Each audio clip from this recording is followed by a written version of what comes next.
Laura y Ulises.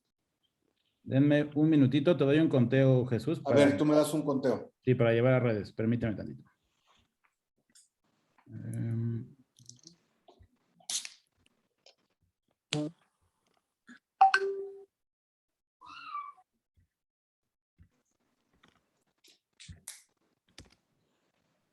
Prevenido, Jesús.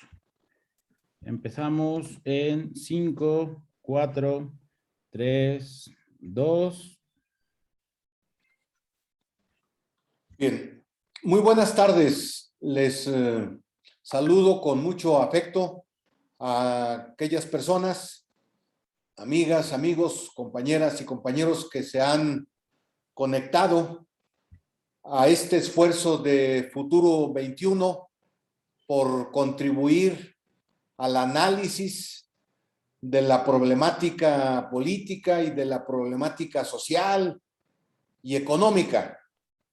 Futuro 21 está llevando a cabo una serie de foros, de conversatorios, de espacios de reflexión sobre los temas que son más sensibles para la gente y sobre los temas que nosotros consideramos que son relevantes, insisto, para la vida social y política y económica del país. Vamos a continuar en Futuro 21 haciendo esta serie de reflexiones y el día de hoy nos acompaña la doctora Ana Laura Chávez Velarde, doctora en Ciencias Políticas, en Gestión Pública, y aparte, pues con una amplia experiencia en la academia. Y Ana Laura ha sido candidata a diputada federal y Ana Laura es una académica muy prestigiada y con una experiencia también en la administración pública. Veremos ahora que Ana Laura va a contribuir enormemente en el análisis y en la clarificación de un tema tan importante como el que vamos a tratar ahora. Y también nos acompaña Ulises, el doctor Ulises Hernández Vázquez, que es doctor en administración pública y también con una carrera académica, una experiencia académica muy importante. También ha participado como asesor en los trabajos legislativos y también ha participado en la administración pública, pero sobre todo en la academia. Y vamos a tratar un tema muy relevante y muy importante, que es el de la antipolítica en los tiempos actuales, en los tiempos contemporáneos. ¿Qué trascendencia tiene la antipolítica? ¿En qué manera impacta en la gobernabilidad? ¿De qué manera impacta en el desarrollo de la administración política y de la administración pública? ¿Qué es incluso la antipolítica? Porque si hay dificultades para comprender la política, podríamos entender que también hay dificultades para entender la antipolítica o para comprender de manera plena el significado de la antipolítica.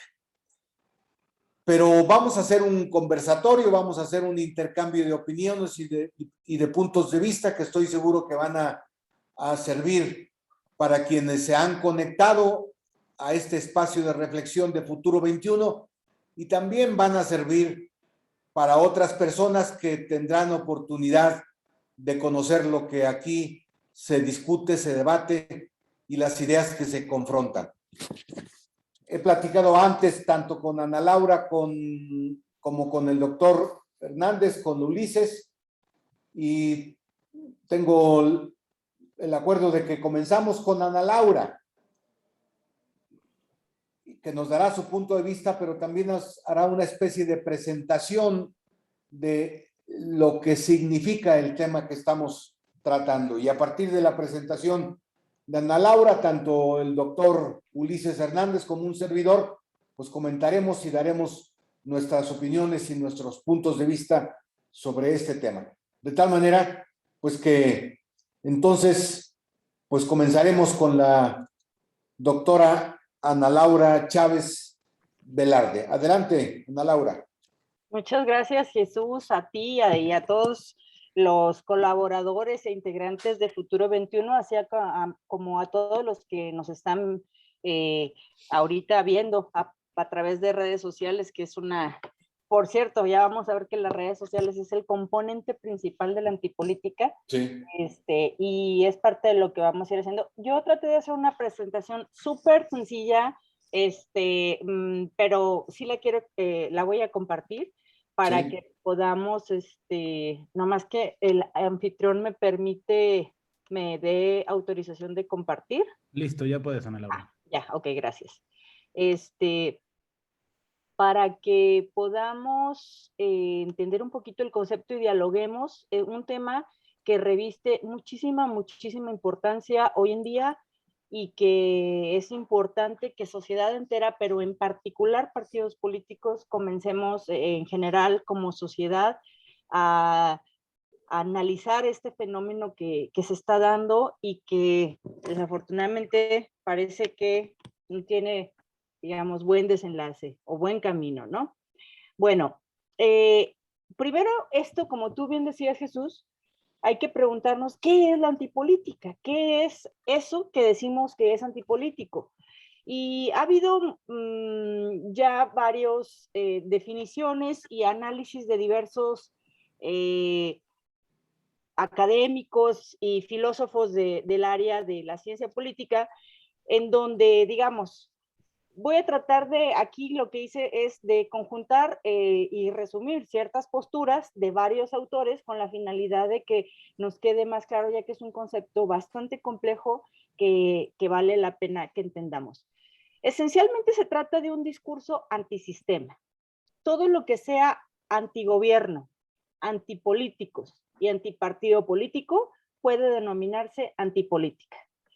Implica evidentemente una idea de rechazo de la política misma. Se ve como mala, como sucia, como el lugar en donde están las peores personas, pero al mismo tiempo quienes lideran los discursos de la antipolítica están haciendo otra forma diferente de política. Una política antipolítica, valga la redundancia, ¿no? Yo sé que es complejo, pero es verdad. El tratar de posicionar una dialéctica en contra de un sistema es hacer política también.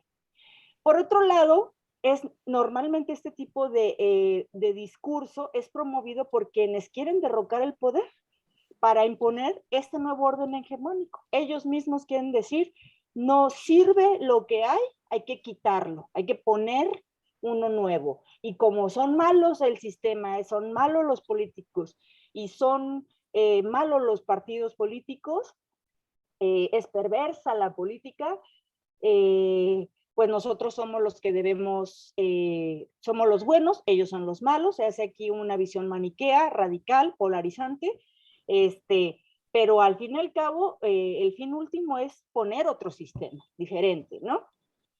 También, evidentemente, la antipolítica es alentado por una crítica sistemática que tiene un sesgo, que hay que decirlo, normalmente un sesgo que genera una polarización en donde parte ese sesgo de las visiones dogmáticas particulares de cada uno de los críticos, ¿no? Normalmente este discurso es alentado por académicos, esa es la base principal, también por medios de comunicación, muchísimos opinadores entran en este discurso maniqueo de la antipolítica, en donde la política es sucia y los políticos son malos y el resto somos buenos. Somos, digamos, incluso se ha utilizado por organizaciones en donde dicen, no, lo que hace la sociedad civil bueno y lo que hace el gobierno es malo, incluso entran en una corrección de lo político, ¿no? Y esto, pues evidentemente, como digo, asume una posición maniquea que promueve lo bueno y lo malo, y bueno, esto, digamos, es lo que podríamos definir como antipolítica.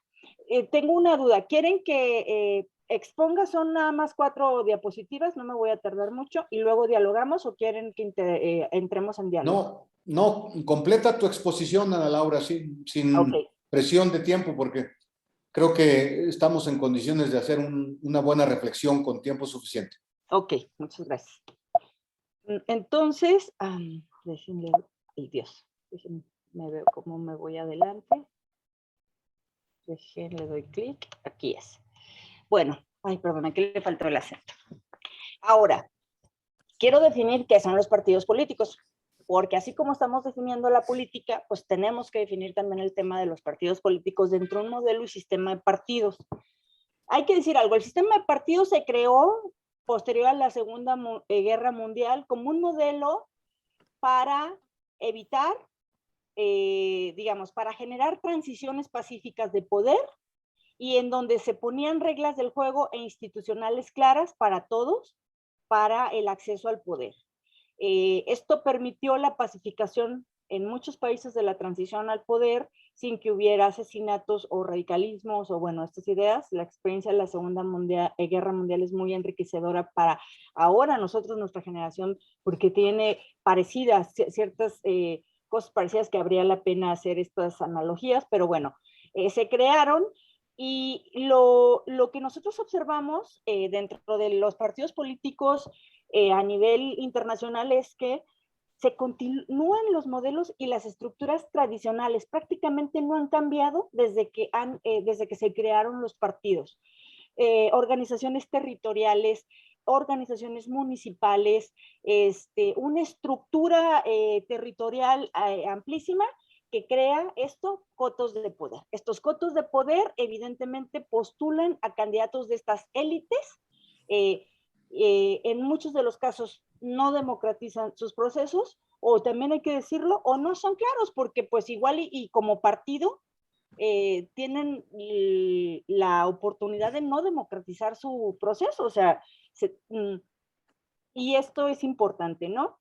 Los partidos políticos tienen su postura ideológica y están obligados a participar en elecciones y reconocer la derrota. Pero lo que nosotros vemos hoy en día son partidos políticos, sí, que tienen su propuesta programática ideológica clara, algunos, no los partido movimiento, que eso es otra cosa, también fenómeno de la antipolítica. Pero bueno, vemos que sí tienen posturas ideológicas, agenda programática, defienden causas, pero esto los ha metido en unos estancos, en donde empiezan ya después a defender ideas minoritarias radicales y polariza. Esto nos va a llevar a una consecuencia con la ciudadanía, ¿no? También los partidos políticos se supone que son los grandes reguladores y atemperadores de liderazgos dañinos o de errores políticos. Y esto es algo que en México en particular, lo que hemos visto en general en todos los partidos políticos es que no han sabido contener los liderazgos dañinos ni han asumido los errores políticos, lo que ha generado un encono y resentimiento ciudadano, y esto ha generado pues obviamente que la gente esté molesta con los partidos, ya sea líderes populistas o políticos corruptos, ¿no? O sea, se desentienden de esta parte del ejercicio, y esta es un negativo, un incentivo negativo. Han dejado realmente de ser el canal bidireccional de comunicación entre gobernantes y gobernados, porque no están en las causas sociales, están más en el tema de la cúpula del poder, de temas específicos, incluso su visión de gobernación, y esencialmente en la época moderna, en los últimos años, no han sabido comunicar los partidos políticos. Se han quedado con este modelo de estructura tradicional, y están, como yo veo partidos políticos del pasado, en un contexto que ya no acomoda. Y ahorita vamos a ver un poquito por qué. ¿Qué características vemos en general de la sociedad, en la antipolítica y con los partidos políticos? Nosotros vemos que la sociedad siguen a personajes que atacan la política. El ejemplo es el cartel de Washington que decía Trump, ¿no? Y este grupo, incluso los propios republicanos, hubo críticas y trataron de contener el liderazgo de Trump, pero no fue posible. ¿Por qué? Porque era muy popular, a veces soez, grosero, y esto hacía que a la gente le caiga bien, ¿no? En España nosotros vemos al PSOE como logra una gran, por muchos años, quedarse consolidado en el poder con esta crítica a la casta, ¿no? Que era, aprendieron muy bien a Gramsci ellos, ¿no? O sea, esta clase que en México los conocemos como los fifís o los conservadores, pero el mismo discurso lo vamos a ver sobre todo en modelos populistas antipolíticos, ¿no? Y el grado superlativo, digamos, de antipolítico ha llegado que luego vemos a payasos, o sea, payasos en el sentido de gente que se dedica a ser payasito, pues, o sea, a ser cómico, postulándose aquí. Nosotros tuvimos en Jalisco un candidato postulándose para una presidencia municipal, que era un payasito, pero bueno, lo vemos no nada más aquí, ha pasado en todas las partes del mundo, a gente con antecedentes penales o incluso presos por delitos graves, no presos políticos, pero por ser populares, o sencillamente personajes soeces, como vimos el caso de artistas, que vimos que se la pasaba recordando a la mamá de los electores y era chistoso, ¿no? Y por chistoso, ellos suman esta crítica a lo político como malo y ellos buenos, ¿no? Tienen la característica que la mayoría proponen programas o políticas de gobierno muy poco realistas. Casi como por arte de magia, con una varita de Harry Potter van a poder arreglar las cosas, ¿no? Son planificadores de la vida, planean cómo debe de ser la sociedad, son planificadores, y los planificadores a la larga son grandes autoritarios, porque pues te está diciendo cómo hacer las cosas, ¿no? Casi siempre se sienten superiores moralmente y prometen acabar con la corrupción, ¿no? Son buenísimos, ellos casi unos santos, incluso hasta predican. Aquí tenemos en México el ejemplo del presidente, ¿no? Ojo, no se asumen ni corruptos ni perdedores, y esto hace que ellos operen afuera de las reglas del juego legal que los partidos políticos sí juegan. Entonces esto haya una competencia desleal, no está el piso parejo como llamamos, ¿no? Ojo, ellos han sabido hacer el uso de las tecnologías para masificar su mensaje, lo que suple totalmente el modelo tradicional de los partidos políticos. No necesitan estructuras, no las necesitan. ¿Qué necesitan? Empresas expertas en comunicación política, en marketing, en community manager, y así sea la peor persona, la hacen un rockstar. Hacen y construyen un discurso de ataque que derroca moralmente la oposición, matan moralmente a la oposición, y entonces pues cualquier oposición que quiera hablar está derrocado, ¿no? Le quitan toda argumentación. ¿Por qué? Pues porque no es moralmente digno, ¿no? Siquiera. Y esto hace, evidentemente, pues que todo esto que estamos viendo está configurando una nueva forma de hacer política. Y esto es muy peligroso, porque ¿qué ha sucedido? La realidad, aquí disculpen que no le pude quitar eso del título, hoy vemos que los votantes piensan que todos los partidos y todos los políticos son iguales. Hay una decepción generalizada de la política y más de los partidos políticos. Creo que después de la policía son los más desprestigiados. Tienen la creencia en la gente que alienta la antipolítica de que la democracia es el problema, que no sirve y que se necesita un gran salvador. Alguien, cuando no lo... Fíjense, ese salvador tiene diferentes acepciones. O sea, uno puede ser la persona más buena del mundo, aunque no sepa nada de política, pero que muy buena, ¿no? Otro puede ser el de gran carácter, el enérgico, que puede acabar con todos, y el de mano dura, ¿no? Otro puede ser pues el que realmente manipula, ¿no?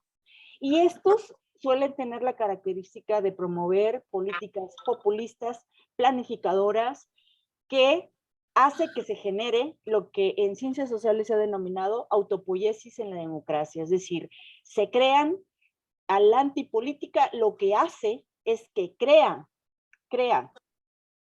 un cáncer al interior de la sociedad revestido de una dialéctica de resentimiento, de odio, de crítica, que se va a esparcir. Y una vez que está esparcido, lo más seguro es que haya una autopoiesis de la democracia, es una destrucción propia de la democracia. Esas características nosotros vemos de la democracia. Y bueno, ahora que así dejo esto para que empecemos al diálogo, a la conversación, que tú nos dirijas, Jesús, no sé si quieran comentar y dejo de compartir, si gustan, ¿vale?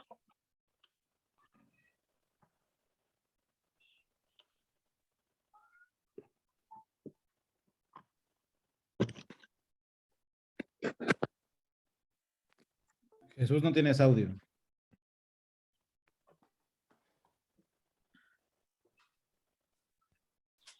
Tu micro, Jesús, está apagado. Tu micrófono está apagado, Jesús. Decía que quiero reforzar tu reflexión con el siguiente ejemplo.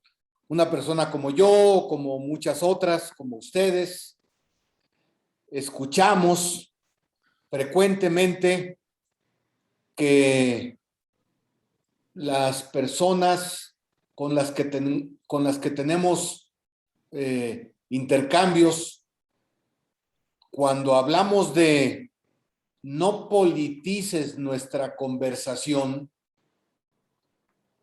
no discutamos politizando lo que estamos reflexionando, entonces se está creando una situación de antipolítica.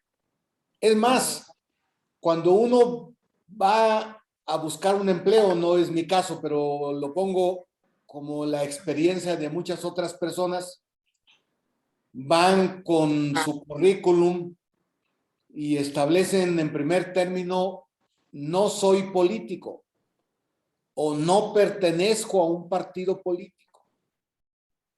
Un tercer ejemplo, sucede que los políticos somos personas que son especialmente investigadas. Si tú vas a buscar un crédito a un banco, cumples con el 99% de los requisitos, pero no se te ocurra decir que tienes experiencia política o que militas en un partido político, porque inmediatamente se cae el crédito o se cae la gestión por la que estás trabajando. Hablar de politizar un tema es hablar de negar el tema o de considerarlo perverso, ese comportamiento. Así es. Y por lo tanto, se destruyen de esa manera reflexiones y análisis, intentos por entender de manera correcta la vida social y la vida política del país, y por lo tanto se genera un automático rechazo a la reflexión política, al diálogo, porque se piensa que politizar una conversación es pervertirla, hacerla un hecho negativo. ¿Qué tiene como resultado todo esto? Pues que deriva la antipolítica en la destrucción de sistemas democráticos y en el ascenso al poder de personajes dictatoriales, autócratas, totalitarios. Esa experiencia la tenemos en muchos países y también de alguna manera la hemos tenido en México. Por eso la antipolítica es un cáncer, bien lo dices, que genera muchos daños al tejido social, al conjunto de la sociedad. Pero el doctor Ulises Hernández nos va a dar luces más sobre este fenómeno y por lo tanto, doctor, pues te doy la palabra para que nos ilustres más sobre este tema. Gracias, Jesús. Ana Laura, los saludo con mucho gusto. Y fíjense que hay un tema interesante aquí que estamos tratando y es importante señalar a Sócrates, ¿no? Sócrates, siglo IV antes de Cristo, decía que los jóvenes de hoy en día son unos tiranos, contradicen a sus padres y devoran su comida. Es decir, ¿cuánto tiempo llevamos quejándonos de que la política es el cáncer de la sociedad, que nadie cree en los políticos y va a seguir esta situación por los siglos de los siglos? No es una situación novedosa de que los políticos no sean queridos en la sociedad. Desde años inmemorables ha sido la misma constante. Es decir, yo siempre he escuchado que la gente ya no cree en los políticos y yo desde que tengo uso de razón, la gente no ha creído en la política. José Antonio Crespo señala algo bien interesante, Jesús, Laura, donde dice que lo malo de los partidos políticos es que en algún momento se llenaron tanto de soberbia por el bipartidismo que llegó a existir en México, que prácticamente había zonas y regiones donde un partido era completamente hegemónico en un estado de la República y que si ponían una maceta, la misma que podía ganar con la pura franquicia como tal, ¿no?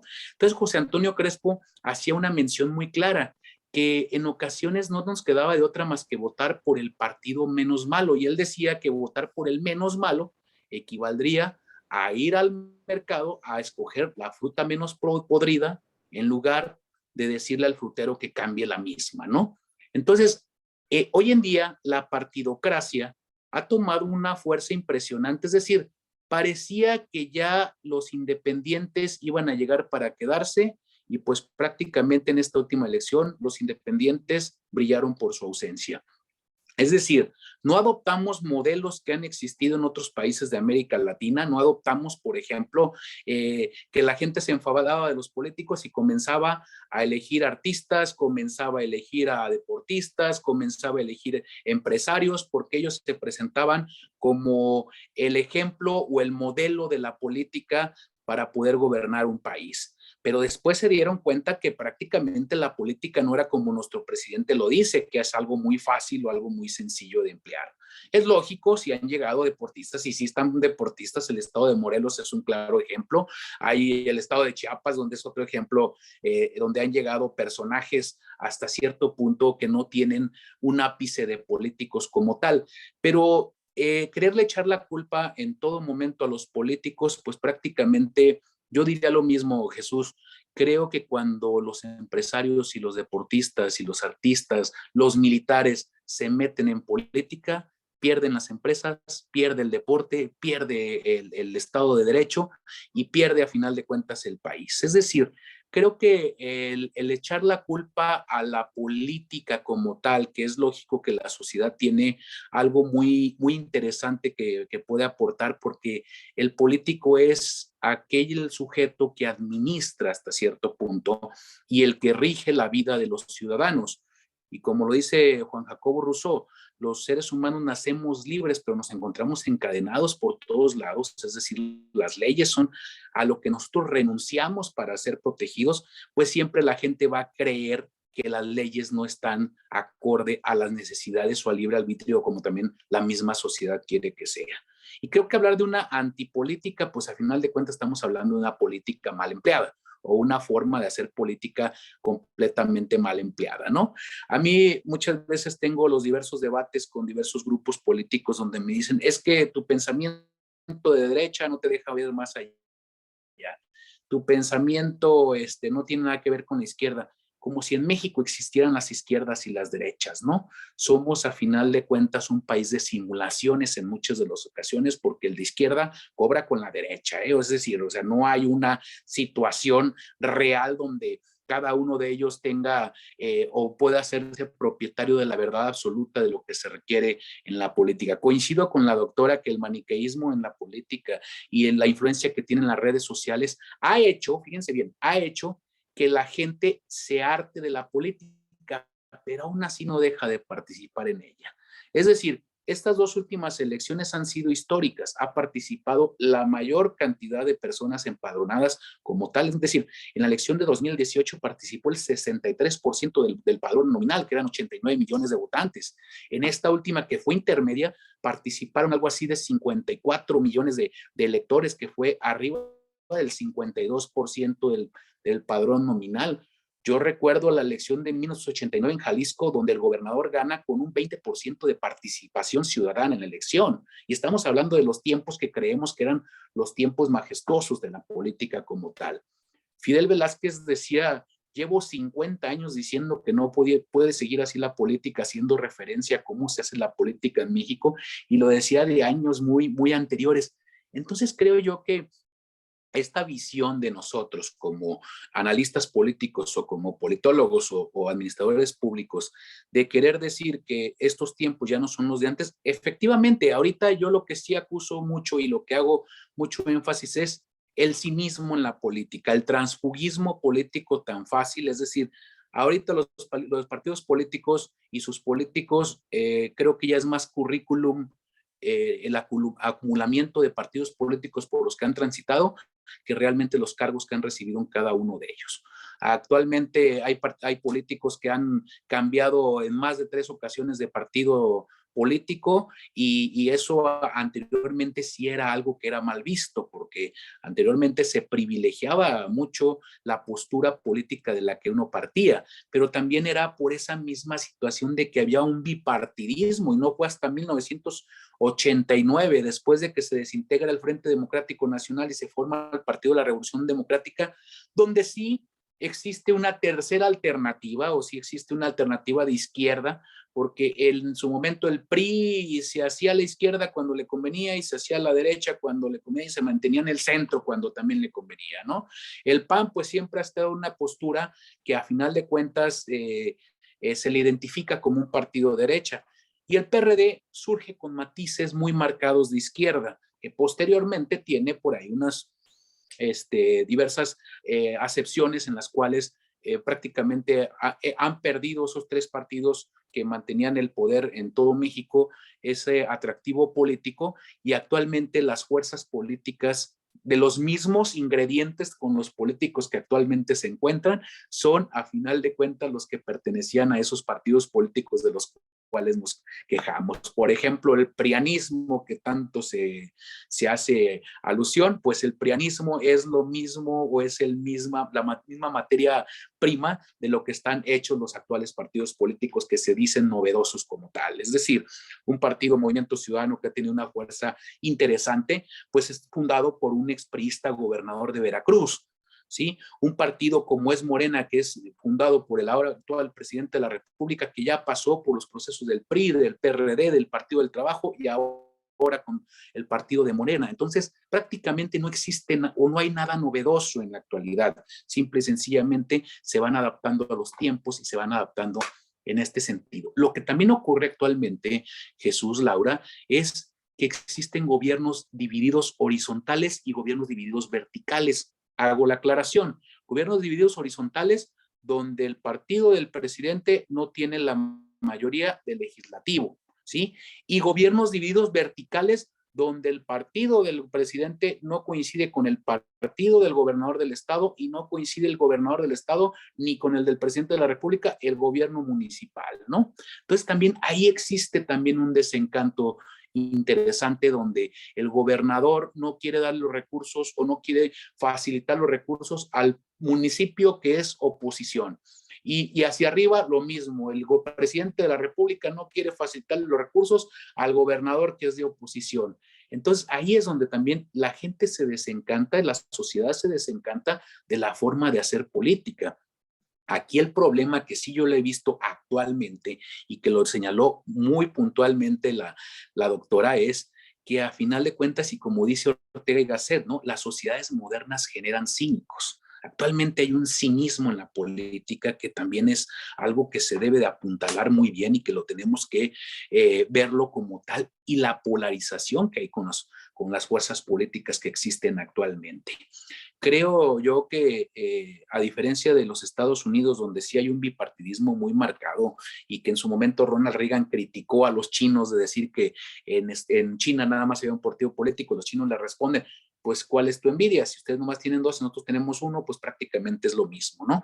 Pero países como México, que ha tenido hasta 13 fuerzas políticas en una misma elección, o en Ecuador, donde se presentaron a veces, donde las boletas parecían tabloides de periódicos con 27, 28 partidos políticos, pues esto genera a final de cuentas un hartazgo en la sociedad.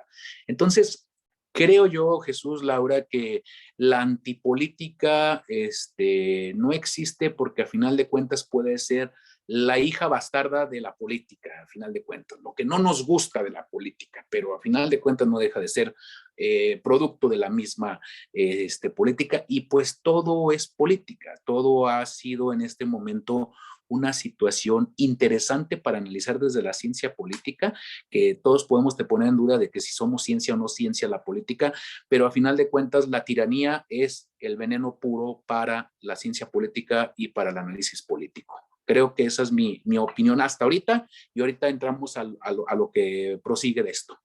Sí. Uy, pues hiciste ya bueno el debate.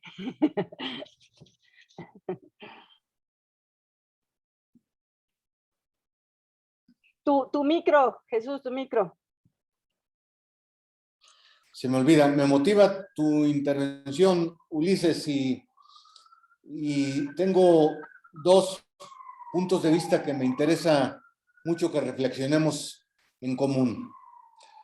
Uno es el de que hay políticos, los observamos en muchos países y también los podemos observar en México, que hacen uso de la antipolítica para acceder al poder político. Y no son los payasitos, porque estos los podemos ubicar perfectamente. No son las actrices o los actores que son famosos porque hacen telenovelas o porque participan en alguna serie televisiva. Tampoco son futbolistas como Cuauhtémoc Blanco, sino son personas que se formaron en la política, pero que han llegado a la conclusión que tienen que hacer uso de la herramienta, por llamarle de alguna manera, de la antipolítica para seguir vigentes. Pongo algunos casos.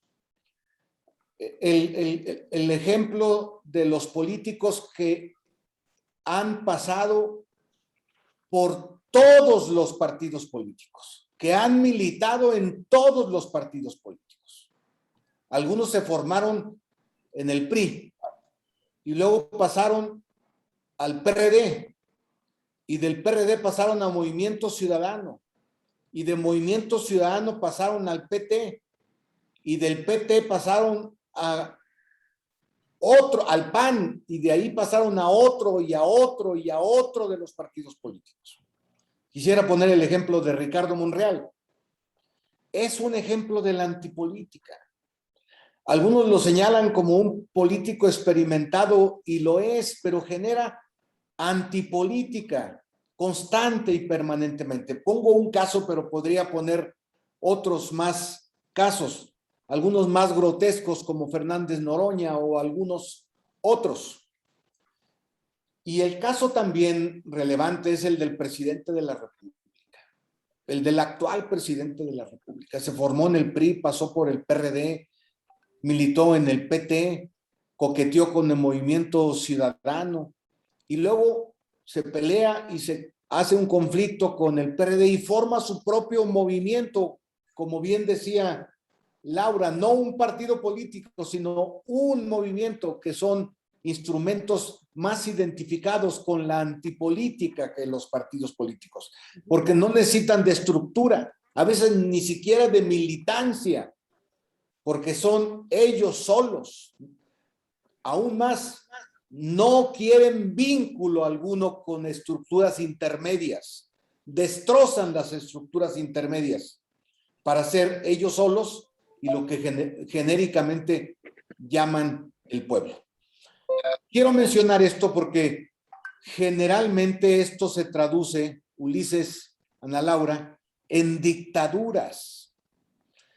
Y lo pongo en ese sentido porque la antipolítica, si bien ha existido durante muchos siglos, en mucho tiempo, ahora se convierte en un serio peligro para los sistemas democráticos y para las sociedades en su conjunto, porque los representantes de la antipolítica generalmente se convierten en autócratas o relevantes representantes de la política se convierten en autócratas, en dictadores, en personajes de actitud totalitaria. Creo que deberíamos de poner atención en esto para disminuir el peso de la antipolítica en la vida social de nuestro país, en el conjunto de la sociedad. Y el otro tema que quiero tratar es que un elemento de la antipolítica es que se sujeta a tanta crítica despiadada a los actores políticos, a la democracia, que la sociedad opina, por ejemplo, en las encuestas del Latinobarómetro, las tengo presentes ahora, que preferiría la gente una dictadura a la democracia.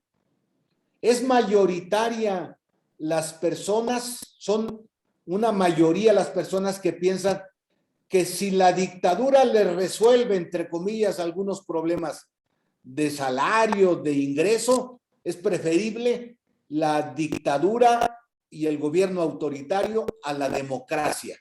Y me parece que eso es también un enorme peligro para las sociedades contemporáneas. ¿Qué opinan, Ana Laura, Ulises, de estos asuntos? Sí. Yo quisiera hacer dos reflexiones también al respecto. Cuando dice Ulises en el tema de la antipolítica, pues no es la política, sino es esta parte tiránica de la política, pues entiendo el concepto de polis, como esta parte social de participación, de actividad, pero aquí hay algo importante que tenemos que resaltar. El fenómeno de la política también se ha resignificado. No tenemos este significado etimológico histórico de la democracia directa o la democracia representativa de Roma.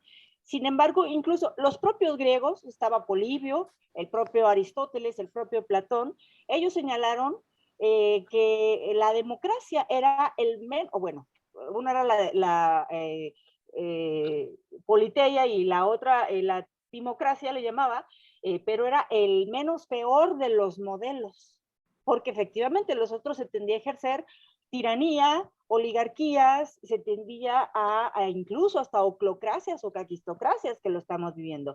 Quizá Polibio fue el que fue más, que era un historiador, más que un filósofo, quien dio más en el clavo de decir, a ver, es que este es un proceso cíclico de descomposición tanto de la élite política y la política en general, pero también de entendida la política como polis, como sociedad.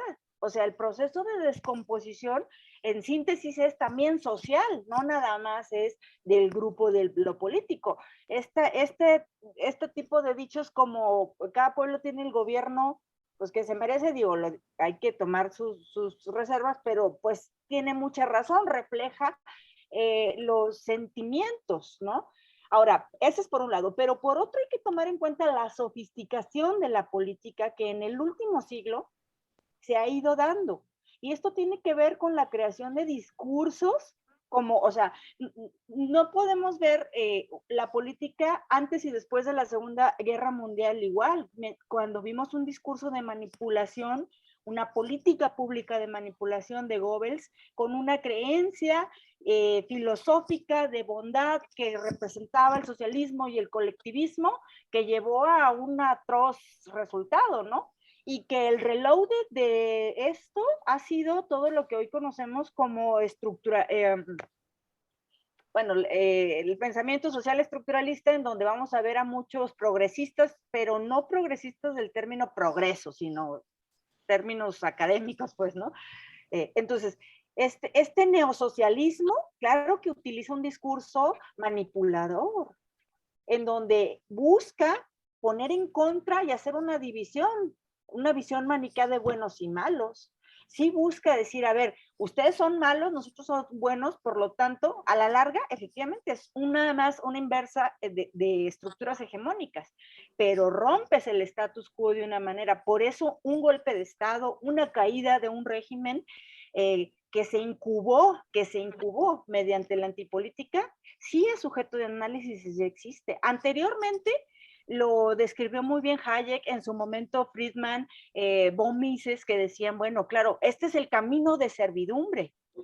Pero hoy en día lo que nosotros estamos viendo, y lo vemos en Latinoamérica, lo vemos en México, lo vemos incluso la parte radical democrática de los Estados Unidos, no se diga en Inglaterra con la gente nacionalista, que ese es el otro lado, ¿no? España, estamos viendo Ucrania, en donde claro que se están dándose de todo lo que signifique, pero ojo, convivimos en esta dialéctica antisistémica, antipolítica, con estructuras y partidos fijos, iguales de siempre, sin cambiar.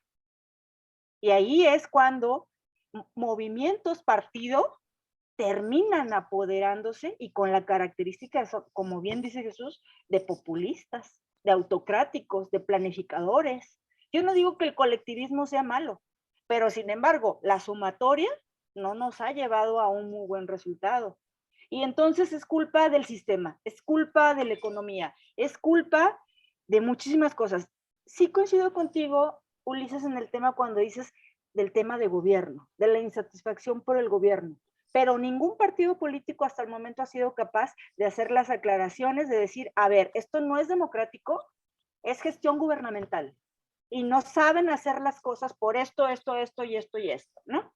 No saben economía, no entienden administración pública, las evaluaciones sirven para esto, se crean indicadores así, esto es gobernanza, y también no existe un diálogo hacia las organizaciones. Hay que tomar en cuenta que las organizaciones han venido caminando, o sea, la sociedad ha venido caminando en un proceso de autonomía, de crecimiento más allá de las políticas públicas, y no hemos encontrado el punto de encuentro. Entonces, yo creo que sí existe la antipolítica, sí es usada por liderazgos, como decías, Jesús, y bien entiendo tu análisis de que no payasos de payasitos, sino no por, y en ese caso quiero externar, digamos, incluso hasta una disculpa, porque no es ofensivo ser un payasito ni participar en política si se es payasito, sino que el que utiliza la política para manipular y sus fines específicos, ese sí, es perverso, ¿no? Y ahí sí, en ese sentido sí quiero comentarlo. Pero, pues bueno, esto es lo que vivimos, y a mí me parece que los partidos políticos, ahora van a decir, bueno, ¿por qué están defendiendo a los partidos políticos? Que creo que también es algo que tenemos que decir. Es que los partidos políticos sean sean dos bipartidista, o sea, multipartidista, moderado o exacerbado, tienen que entrar a las reglas del juego. Y ese es el punto, que los movimientos partido no quieren entrar a las reglas del juego. Y en una sociedad, como bien dijiste Ulises, y como comentó Jesús, tenemos un pacto social, un pacto que nos dice, aquí tenemos que hacer esto, ¿no? Y bueno, pues aquí quiero dejar el debate para que le sigamos.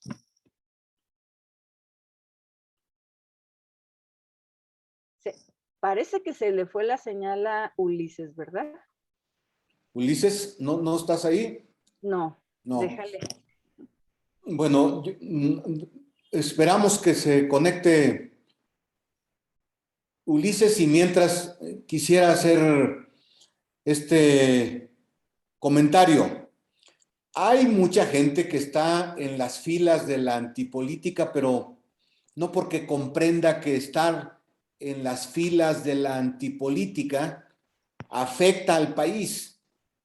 La crítica permanente que hacen muchas personas al gobierno, a la democracia, no la hacen conscientes de que con ello están empedrando el camino hacia el infierno, para utilizar la expresión. Tampoco quiero decir que lo hacen de manera ingenua, porque no quiero ofenderlos, pero sí con mucho desconocimiento de las implicaciones que tiene la antipolítica. Sin embargo, tú ya lo mencionabas, Ana Laura, y lo mencionaba también Ulises, sí hay personas que son perfectamente conscientes que hacer uso de la antipolítica les va a redituar en escalar en posiciones de poder. Y por lo tanto, se desligan de los partidos políticos, hacen una consistente y permanente crítica a la política, a los políticos, a los partidos, a la democracia, porque saben que eso les va a redituar en simpatía de sectores amplios de la población y les va a redituar incluso en éxitos electorales.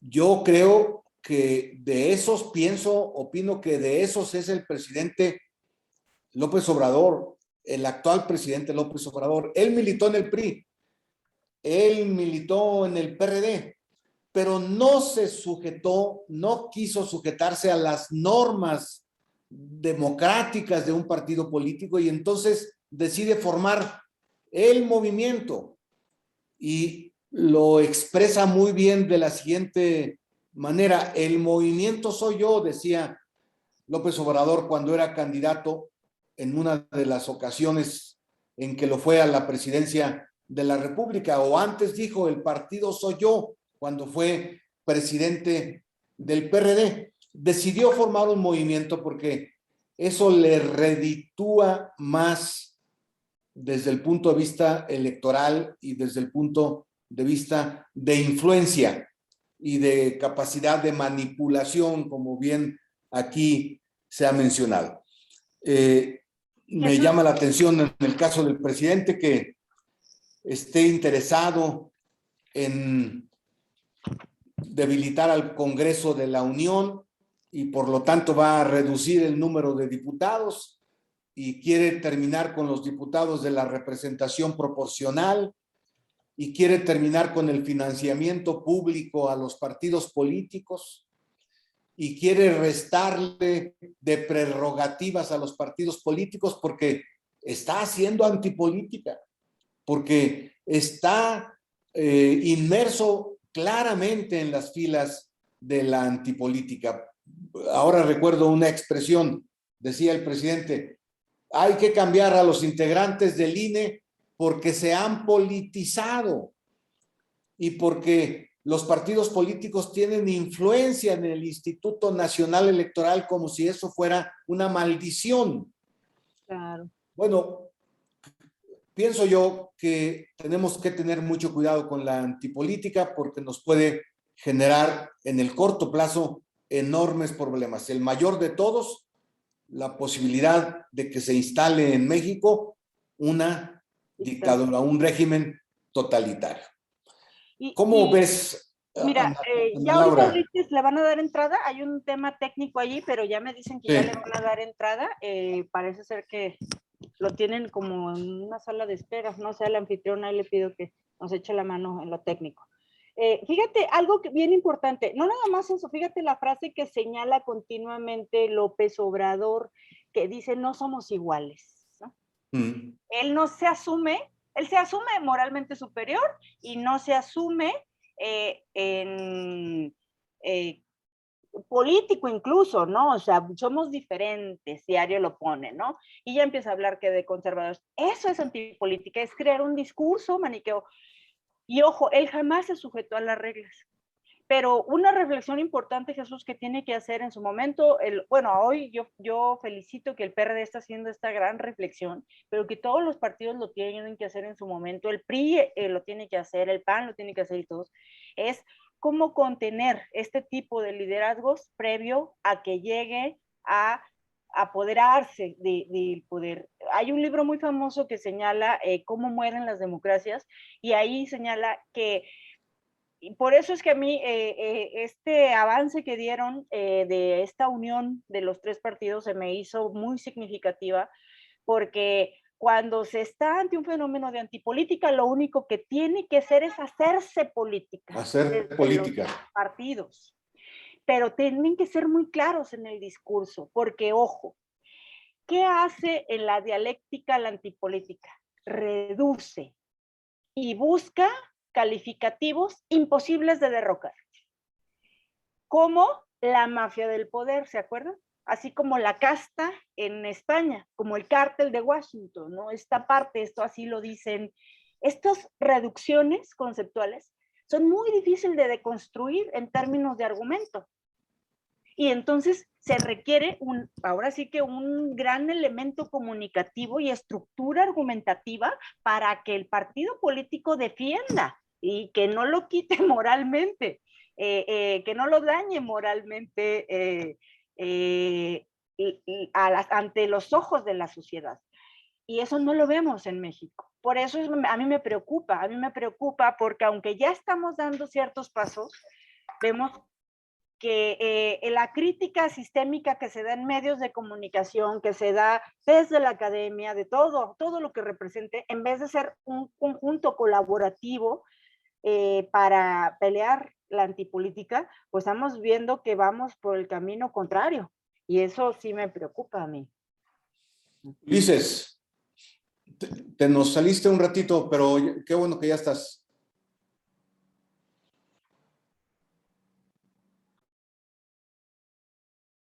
Tu micro, Ulises. Listo, ahora sí, perdón. Sí me escuchan ahí, ¿verdad? Ok.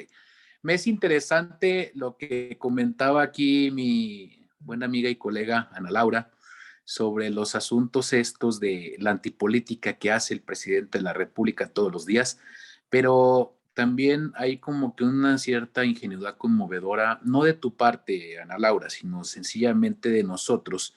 Si nosotros estuviéramos en un war room, en un cuarto de guerra, y fuéramos del war room del presidente de la República, también esto contesta un poco lo que la opinión que hizo Jesús muy puntual, es qué aburrido sería Batman si no existiera Guasón, ¿no? O sea, si no existieran los némesis en este caso.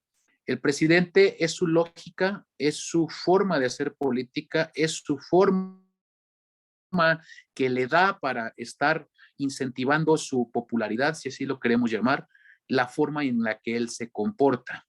Entonces, dice Winston Churchill, tras el recuento electoral solamente nos interesan los ganadores, todos los demás son perdedores.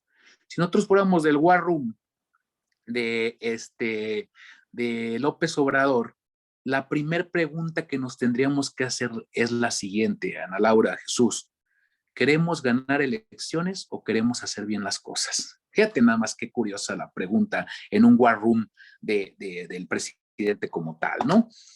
En un sentido romántico, el presidente de México debería de ser el garante de la ley, debería de ser el ejemplo a seguir de la democracia. No lo es el sujeto, no es la persona, no lo es y nunca lo ha sido Andrés Manuel López Obrador. Sin embargo, como miembros de un partido político, cuando el partido político en el que militamos, la persona utiliza estos artilugios para alcanzar el poder, lo vemos bien, porque a final de cuentas eso nos garantiza el triunfo y eso nos va a garantizar en su momento y con lo que él siempre ha vendido y todos los partidos políticos han vendido y psicológicamente es lo que más grabado se te va a quedar siempre. Todos los partidos políticos venden esperanza. Todos los partidos políticos venden la idea de que con ellos les va a ir mejor. Y esta idea, como nosotros mismos la estamos viendo, la estamos observando, es acabando con los enemigos que generan que esa esperanza no se dé. Que porque tú eres pobre, no porque tú hayas nacido pobre ni porque tengas una idea de pobre, sino porque alguien te está robando tu futuro, sino porque hay alguien que no te deja que tú seas rico, que tú seas más pudiente. Entonces, la idea de los comunistas o de los socialistas como tal es lograr en algún momento la igualdad, pero lo que nunca sabemos o lo que nunca nos hemos dado cuenta es de que siempre han logrado la igualdad en la miseria Y ese es el camino que siempre van a adoptar, porque ellos ya entendieron que la forma más fácil de manipular a un pueblo es manteniéndolo ignorante y manteniéndolo con hambre hasta cierto punto. Y Coneval señala datos muy escalofriantes como son el 52% de la población en pobreza y un gran porcentaje en pobreza extrema, y que cada vez los números van creciendo y van implicándose un poquito más y se van yendo a la tendencia de aumentar como tal.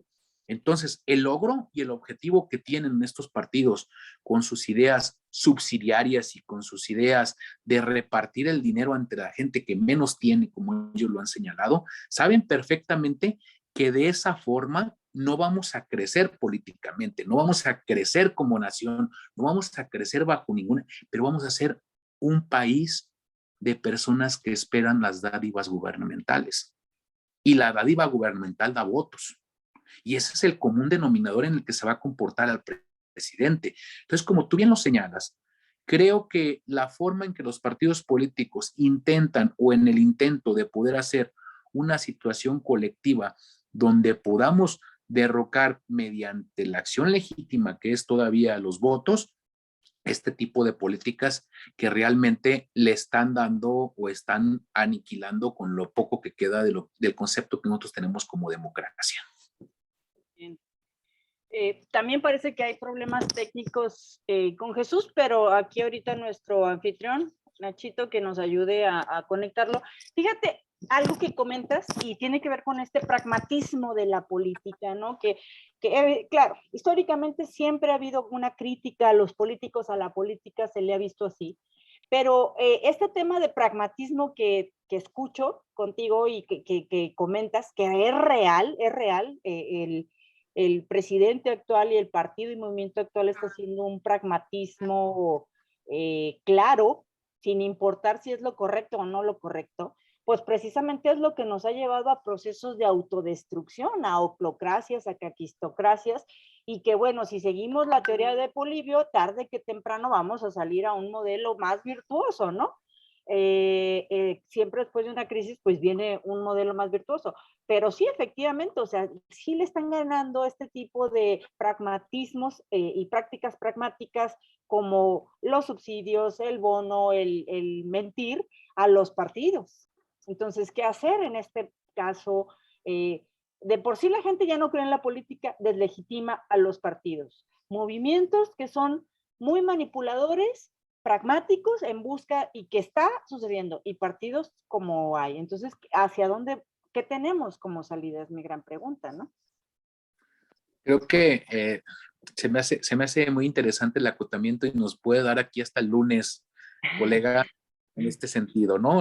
Creo que la discusión a veces de los puntos de vista y las matices que cada uno de nosotros le damos son las que, al final de cuentas, quería también señalárselo a Jesús.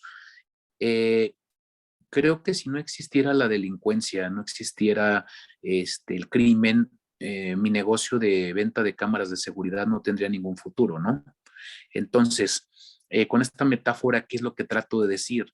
El maniqueísmo con el cual nosotros señalamos lo bueno de lo malo es que ambos se necesitan. Es decir, yo puedo, como oferta política de un partido político, tengo que señalar lo que no está bien hecho y lo que sí puedo hacer yo bien para esa situación.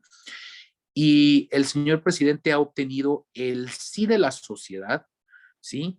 Cuando coincidimos y decimos, hay una mafia del poder. Y si tú me dices, no, es que eso no es cierto, no existe una mafia del poder, y te pongo ejemplos memorables, ¿no? Exgobernadores de Veracruz, del Estado de México, de Jalisco, de todos lados, y vas a decir, ah, caray, sí existe esa mafia del poder. Aquí la idea, vuelvo a insistir, y el punto de partida con el cual psicológicamente la sociedad sigue en esa situación es en la palabra esperanza. Sigue vendiendo una esperanza, sigue vendiendo de que va a ser un país virtuoso México, y que México, tarde que temprano, acabando con la corrupción, esto va a crecer y todos vamos a ser felices, así, ¿no? Desde 1959 a la fecha, los cubanos siguen esperando esa frase de venceremos y seremos una nación próspera y seremos un país de primer mundo, y hay gente que sigue comprando la idea de que Cuba es uno de los mejores ejemplos de que sí se pueden hacer bien las cosas. Ahí detonan que no conocen Cuba y que no conocen el régimen. Entonces, ¿cuánto académico de nuestra profesión, doctora, usted no me va a dejar mentir, siguen creyendo que el comunismo es el camino adecuado a la sociedad perfecta, es el camino adecuado o el rumbo que lleva al país es el que se debe de seguir, y que Venezuela y que Cuba y que Corea del Norte son ejemplos claros de todo esto, que porque son ejemplos mundiales de medicina, que son ejemplos mundiales de deportistas, etcétera, como si las políticas públicas solamente estuvieran centradas en la medicina y en el deporte, ¿no? Son ejemplos muy, muy claros y muy significativos en los cuales tenemos que hacer énfasis, y que también hay, ahorita que usted está citando los clásicos y que estamos hablando de las oclocracias y de las timocracias y de todo este tipo de degradación de la política como tal, ¿no? Es decir, señalaban estos tres ilustres caballeros que hablaron en algún momento sobre las formas de gobierno, ¿no? Que era la monarquía, la aristocracia y la democracia, y su degradación de cada una de ellas, que decía que lo malo de la aristocracia era que tarde que temprano se podía convertir en su peor escenario en lo que nosotros conocemos como la oligarquía, ¿no? Y señalaba que un soberano se podía convertir en un tirano, y que el peor de los males sí era la democracia, pero lo peor que podía pasar era que se convirtiera en una oclocracia, ¿no? Es decir, en un gobierno de la chusma, si así la queremos llamar como tal. Entonces, creo que la democracia, doctora Jesús, a final de cuentas tiene un fin específico, que es dar legitimidad, que es dar objetividad realmente en cuanto a lo que se establece como los cargos públicos. Si ustedes se fijan, el presidente ha atacado infinitas veces al INE porque es un organismo que le estorba para poder meter la mano, es un organismo que no le garantiza hasta cierto punto tener el control como tal. Y eso es algo que a él le genera un ruido impresionante. Y si se fijan, primero empezó por los altos sueldos que tienen en el INE, después de que es un organismo muy costoso, después de que la democracia era muy costosa, después que los partidos políticos tenían un presupuesto impresionante, etcétera. Y después que el INE estaba cargado hacia la mafia del poder, ¿no? Cuando pues fue el mismo INE el que le entregó su constancia de mayoría en la elección de 2018, y fue el mismo INE que hasta cierto punto le ha entregado las cuentas a los ciudadanos desde 1996 que se ciudadanizó el INE. No sé si el presidente todavía espera el regreso de Bartlett a la Comisión Federal Electoral para garantizar que las elecciones realmente sean limpias y transparentes en México. Ese es el detalle que tenemos, y es lo que también el presidente no nos ha dado una luz que ilumine nuestra compleja forma de ver a la cuarta transformación, de decirnos, ok, si no es el INE, ¿quién? Si no es el Tribunal Electoral, ¿quién? Si no es en su momento, si no lo fue el Seguro Popular, ¿quién? Si no fue la Comisión Reguladora de Energía, ¿quién? Pues ahí vemos sobre la marcha a ver qué se nos ocurre. Y esas ocurrencias actuales, vean lo que nos está costando, ¿sí? Entonces, el presidente sí señala, sí dice qué es lo que está mal, pero no da una solución al mismo. Y al no quedar una solución al mismo, pues prácticamente nos deja igual o peor que como estábamos. No sé si ahí coincidimos un poco más, Ana Laura, Jesús, en ese tema. Sí, claro. Creo que ha sido muy precisa tu intervención, Ulises, y bien lo dices, los populistas o los practicantes de la antipolítica no ofrecen soluciones a los grandes problemas nacionales, ni siquiera de corto plazo, menos de largo plazo. Generan expectativas, esperanzas. El presidente López Obrador es especialista en decirle todos los días a la ciudadanía a través de sus conferencias de prensa que está viva la esperanza, que la mantengan vigente, que llegará el momento en que se van a solucionar todos los problemas, aunque pasan los meses y los años y no hay tangibles evidencias de que su gestión esté atendiendo a soluciones eficaces a los grandes problemas del país. Un punto que me interesa mucho tratar para ir culminando esta charla, este diálogo, es una cosa que decía Ana Laura, que caracterizaría, si no a todos, a una buena parte de los actores políticos que frecuentemente le dan uso a la antipolítica. Y me refiero a la moral y también a la religión, o de manera muy concreta y más específica, a una moral religiosa.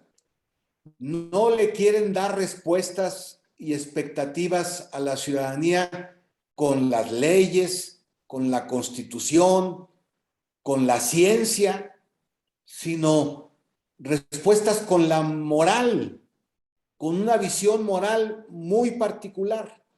¿Qué opinan de este asunto? A mí me interesa mucho porque hay un número muy importante de personas que están siempre atentos al tema del manejo de la moral por parte del presidente, menospreciando el sistema constitucional que tenemos en nuestro país. ¿Cómo ven, Ulises, Ana Laura?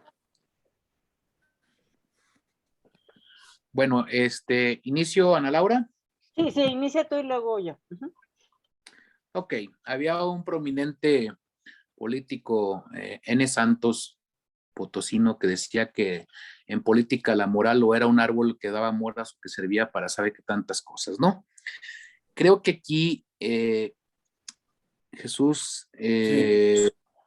muchas de las ocasiones tenemos que definir entre lo que es moral y lo que es legal, o lo que es moral o lo que es bien visto dentro de la política. Creo que también a mí cuando me tocan mis alumnos, tanto de maestría como de doctorado, preguntarme, que la primera pregunta que a veces les hacemos es si es moral que los diputados tengan fuero, que si es moral que los diputados tengan sueldo, que si es moral que los políticos hagan y deshagan.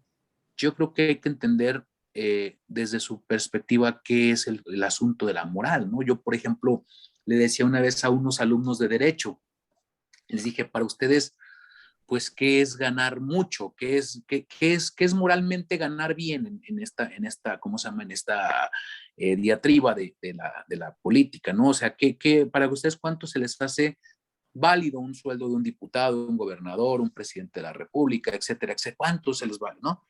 Y no, pues ellos señalaban y se basaban en el salario mínimo, ¿no? Es decir, que deberían de ganar como un obrero.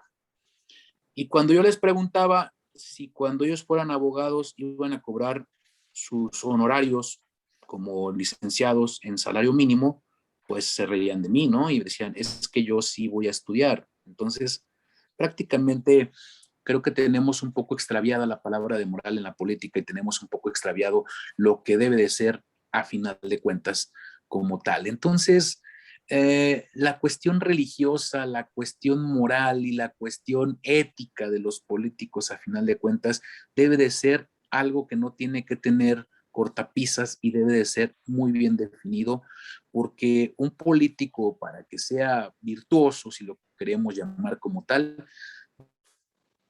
debe de ser su vida privada y su vida pública muy similar. Creo yo que existe, como lo decía don Manuel Gómez Morín, don Efraín González Luna, perdón, todos somos pecadores estándar, todos tenemos a final de cuentas un historial y algo que nos define como seres humanos con virtudes y defectos. Sin embargo, cuando nosotros traspasamos la moral o la ética en el servicio público y la corrompemos con el pragmatismo o con el fin justifica los medios o el haz lo que debes para que suceda lo que quieres, pues a final de cuentas estamos transgrediendo la idea fundamental de para lo que fue hecha la política como tal. Sin embargo, es el camino corto también en la ruptura de la moral de la palabra para poder lograr los objetivos que nosotros mismos nos estamos planteando. Creo que sí es algo que se debe de observar, pero también ¿quién va a aventar o quién va a arrojar la primera piedra en este asunto, Jesús, Ana Laura? Ujú. Ana Laura. Fíjate, Jesús, que yo creo que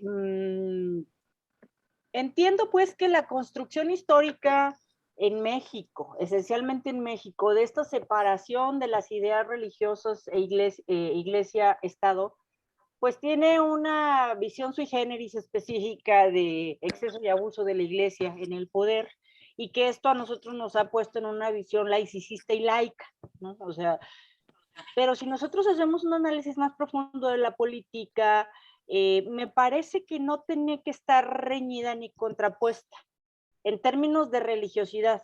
Es decir, sobre todo en un marco de las libertades, ¿no? Que las ejerza quien quiera, y si el mismo presidente cree en Dios, pues ahora sí que reciba su bendición y ya, ¿no?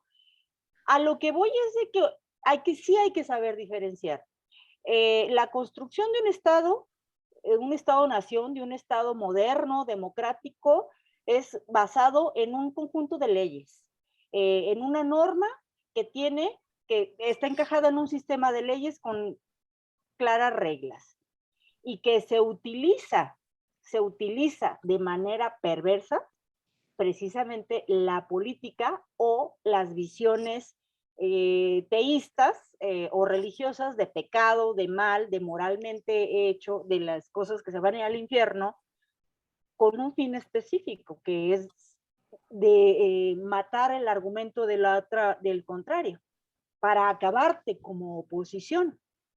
Y ahí es cuando es perverso ese uso, no cuando es para el ejercicio de las religiones. Y es la parte que no tenemos que confundir. Un Estado está basado en reglas, en leyes claras, que claro, una de sus fuentes es la moral misma. Las fuentes del derecho y de las leyes y del sistema de normas no es más que la moral, los acuerdos, las formas históricas que hemos tenido de convivencia, ¿no? Pero es para qué lo utilizamos. Y eso es ahí lo peligroso, en el para qué. Porque pues si se trata de respetar la religiosidad de cada uno como usos y costumbres de cada familia, perfecto. Pero si se trata para imponer una idea o para matar el argumento de la oposición y derrocarlo moralmente, pues entonces ahí hay un uso perverso de la moral y de la religión que hay que tener en claro. Desafortunadamente, es un tema complejo, ya lo decías tú muy al inicio. Si entender la política es complejo, entender la antipolítica es más complejo. Pero vale, o sea, lo que sí creo es que las ideas, en general las ideas nos han dominado siempre en la historia. Y siempre ha habido este amor al prójimo, la ayuda a los otros, tener este compañerismo con otros, lo cual no es malo, es parte también de nuestra naturaleza.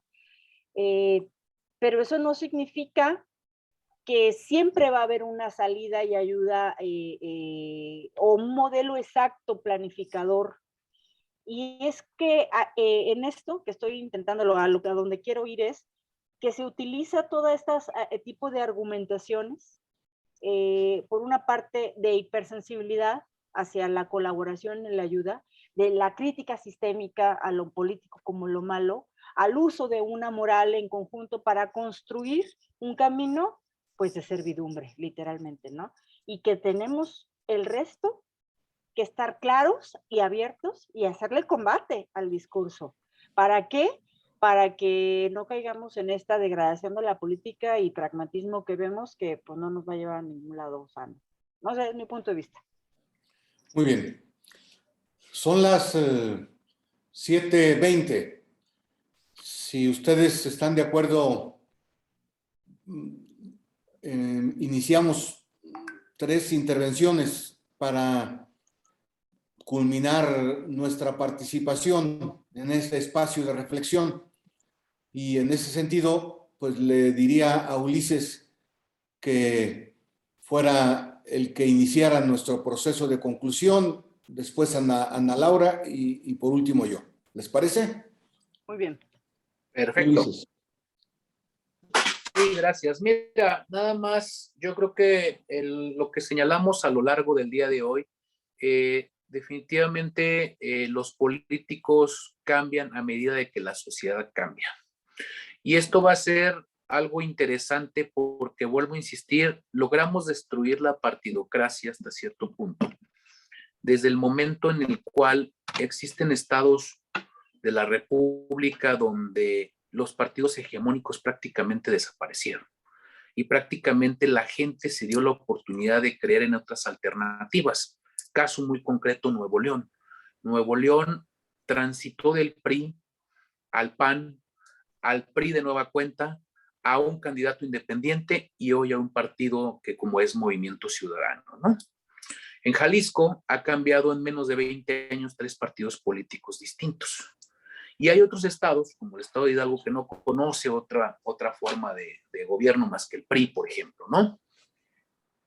Esto nos da, a final de cuentas, una luz de esperanza de que la sociedad es dinámica, la sociedad tiene, a final de cuentas, ha entendido claramente lo interesante que vale su voto. Lo señalé desde el inicio y lo dijimos muy claramente. Si decíamos que actualmente hay una situación de crisis de partidos políticos o crisis democrática, pues yo hago el ejemplo de hace más de 30 años en Jalisco que un gobernador gana con menos del 20% de la votación total del estado. Es decir, el 100% del padrón electoral solamente fue a votar el 20% y ganó con un margen del 10%, ¿no? Entonces, prácticamente ahora son elecciones concurridas. Hay un dato muy interesante que señaló Jesús, que es el latinobarómetro, que señalaba que prefería a la gente, sí lo leí perfectamente lo que dice que la gente prefería una tiranía si eso le garantizaba, pero a la hora de la hora no nos gusta. O sea, sí somos como que muy, muy buenos para decir,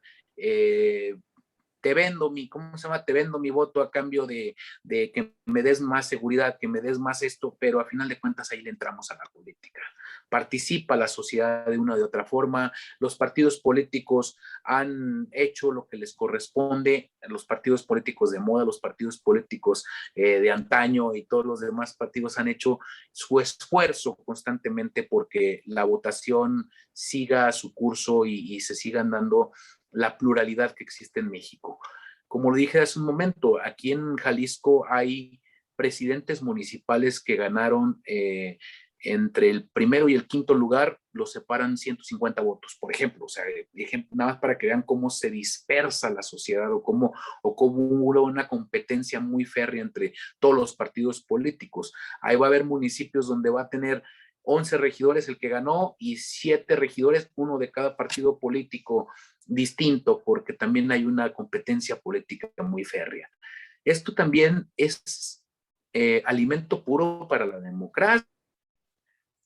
O sea, aunque lo queramos ver como una situación de polarización política, también es algo interesante. Jalisco le está dando presidentes municipales en sus 125 municipios a prácticamente todos los partidos que participaron. Redes sociales progresistas, que es por primera vez que va a tener 2 presidentes municipales, el partido Hagamos va a tener como 7, 8 alcaldías, el PAN va a tener 20 alcaldías, Movimiento Ciudadano va a tener alcaldías, el PRI tiene alcaldías, el PRD tiene alcaldías, Morena tiene alcaldías, Fuerza por México tiene alcaldías. Pues prácticamente es algo enriquecedor que se dio en Jalisco. A lo mejor no todos los partidos políticos van a tener representación en el Congreso del Estado, pero el Estado les está dando a todos los partidos políticos porque más que creer en los partidos políticos, cree en la gente, pero cree en el sistema de partidos como el monopolista del acceso al poder como tal. Entonces, de esa forma, no creo o no le veo todavía a mucho tiempo una derrota a la partidocracia como tal, sino que más bien, como lo dije al inicio y como lo decía José Antonio Crespo, es momento de decirle al frutero que ya cambie la fruta. Con eso concluyo. Muy bien. Gracias, Ulises. Ana Laura. Gracias, Jesús. Gracias, Ulises.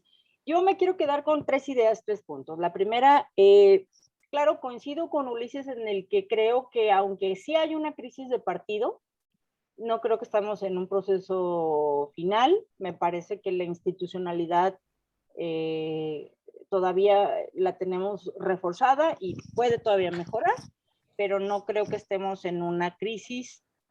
Lo que sí es que creo, y eso me lleva a mi segundo planteamiento, es que los partidos políticos tienen que hacer una profunda reflexión de su papel en el contexto social, ¿no? Y tercero, me parece que la sociedad mexicana, y ahí sí coincido también con Ulises, ha aprendido para qué sirve la alternancia política, los partidos políticos, ha sabido beneficiar y sancionar, pero también a partir de las redes sociales, ha sabido los políticos que generan la antipolítica han sabido manipular y usar las redes sociales para tener resultados, pues los que han obtenido, ¿no? Yo pienso, pues, al final, y quiero concluir, que sí estamos en un camino riesgoso, pero que todavía estamos muy salvables si ejercemos política, si hacemos política, la real, o sea, real y verdadera política y no antipolítica. Tenemos que quitarnos estos dichos de, en esta casa no se habla ni de política, ni de religión, ni de fútbol. Al contrario, tenemos que politizar y cada vez ejercer más política y comprender la contemporaneidad, ¿no?, de la sociedad, en el sentido de saber dar los mensajes de manera mucho más eficaz, utilizar las redes sociales, hasta TikTok, de manera, no para hacer videos bailando, como muchos políticos lo han hecho, sino para mandar buen esquema de mensajes, actualizarse. Necesitan los partidos también hacer un refresh. Y bueno, pues me gustaría nada más concluir de que sí hay una crisis, pero no estamos, digamos, en un abismo. Creo que estamos en un impasse muy salvable, siempre y cuando haya una muy buena reflexión por parte de los partidos. Bien, Ana Laura. Para terminar, muchas gracias a Ulises y a ti. Y yo también creo que los partidos políticos necesitamos un severo esfuerzo de autocrítica para corregir nuestras deficiencias, nuestras fallas y en ocasiones hasta nuestra irresponsabilidad para atender nuestras obligaciones constitucionales y, como aquí se ha mencionado, nuestras obligaciones políticas. Es urgente porque a la luz de los acontecimientos están triunfando los representantes de la antipolítica en la contemporaneidad, en los tiempos actuales. Nomás veamos el caso del encargado del Ejecutivo Federal. Es un genuino, auténtico representante de la antipolítica. Y luego, Ulises y Ana Laura, vean quién ganó las elecciones en el estado de Guerrero. ¿Quién va a gobernar ahora en el estado de Guerrero? ¿Quién va a gobernar en Nuevo León como el encargado del Ejecutivo en esa entidad? El tercer estado más importante desde el punto de vista del Producto Interno Bruto. San Luis Potosí, con severos señalamientos sobre vínculos con la delincuencia organizada. Ya se mencionaba el caso de Tabasco y el caso de Chiapas. Y veamos los estados que estuvieron en la elección del Pacífico mexicano, con sospechas de vínculos con el narcotráfico. Es decir, una buena parte de las gobernaturas y la propia presidencia de la República representada por personajes de la antipolítica. Necesitamos preocuparnos, ya no digo que alarmarnos, pero sí atender esta situación, y espero que tengamos en próxima ocasión oportunidad de seguir tratando este y otros temas. De verdad, a nombre de Futuro 21, mío, de manera personal, le agradezco a Ulises su participación muy importante, muy detallada, muy precisa, y lo mismo a Ana Laura, como siempre, recogiendo los puntos sensibles del debate. Muchas gracias, y también muchas gracias a Ignacio Montaño, que nos ayudó en la transmisión y en la reproducción de esta conversación. Ya nos veremos en próxima ocasión. Les reitero nuestro agradecimiento. Muchas gracias. Gracias. Gracias, hasta luego, bye. Hasta luego.